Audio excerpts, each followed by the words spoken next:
রাজনীতি নিষিদ্ধ থাকার পরও চট্টগ্রাম প্রকৌশল ও প্রযুক্তি বিশ্ববিদ্যালয় শাখা ছাত্র দলের খসড়া কমিটিতে নাম থাকায় ৯ শিক্ষার্থীকে কারণ দর্শানোর নোটিশ দিয়েছে বিশ্ববিদ্যালয় প্রশাসন।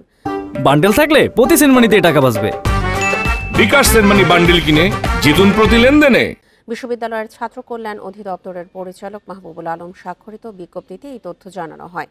বিজ্ঞপ্তিতে বলা হয়, বিশ্ববিদ্যালয়ে অস্থিতিশীল পরিবেশ তৈরি ও শৃঙ্খলা বিরোধী কর্মকাণ্ডে সম্পৃক্ত থাকায় এসব শিক্ষার্থীর বিরুদ্ধে লিখিত অভিযোগ পাওয়া গেছে। শৃঙ্খলা বিধি অনুযায়ী তাদের বিরুদ্ধে কেন শাস্তিমূলক ব্যবস্থা নেওয়া হবে না তা জানতে চাওয়া হয়েছে নোটিশে। ২৭ জুলাইয়ের মধ্যে ছাত্র কল্যাণ অধিদপ্তরে সশরীরে উপস্থিত হয়ে নোটিশের জবাব দিতে বলা হয়েছে। এর আগে গত বৃহস্পতিবার ছাত্রদল কেন্দ্রীয় সংসদের সভাপতি ও সাধারণ সম্পাদক স্বাক্ষরিত চুয়েট ছাত্রদলের ৯ সদস্যের কমিটির তালিকা সামাজিক যোগাযোগ মাধ্যম ফেসবুকে ছড়িয়ে পড়ে।